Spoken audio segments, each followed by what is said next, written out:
Soate omnes, today we will be learning from Chapter 17 of Wheelock, which includes the relative pronoun. The relative pronoun, qui quae quod, introduces a subordinate clause and refers back to some noun or pronoun known as the antecedent. This means that the relative clause has no effect upon the main clause. It is introduced by a relative pronoun and has its own verb. The relative clause itself has an adjectival function, providing descriptive information about the antecedent. In the example of, he is a fool who looks for logic in the chambers of the human heart, who is the relative pronoun, and fool is its antecedent. The same goes for the example of, I am the one who knocks. Who knocks is the relative clause with one as the antecedent.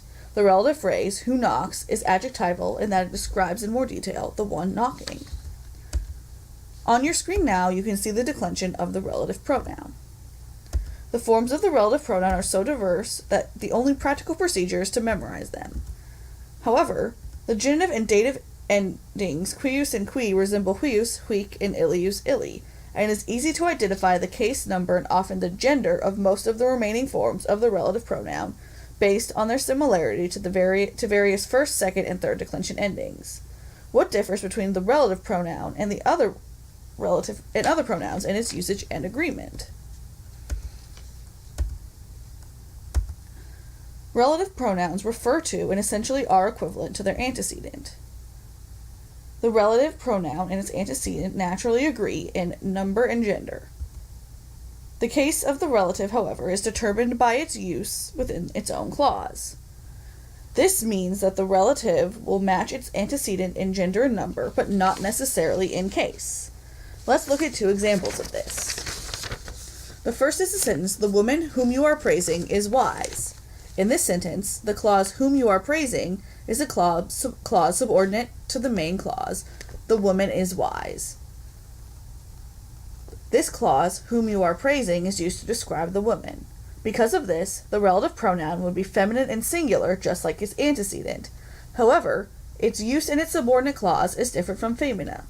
Where femina is the subject of the sentence, whom is the direct object, meaning that the relative pronoun would be accusative feminine singular. Thus, the sentence, the woman whom you are praising, would be translated as femina quam laudas est sapiens, with the relative clause of quam laudas. In the second example, I fear the same danger which you fear is the relative clause. It would be translated as quod timatis. The antecedent of quod is periculum. Because of this, quod matches periculum in gender and number. This is also an instance where it matches the antecedent in case. Both periculum and quod are accusative. However, the relative clause quod timatis provides more information about the danger, and is therefore subordinate to the main clause. I fear the same danger. I know relative pronouns and clauses can be confusing. If you have any questions, please email me. We can discuss over email or set up a time to meet in person. Please be sure to complete your forum post by Friday night, your quizzes by Saturday night, and your worksheets and extra credit by Sunday night. Wheelock omnes.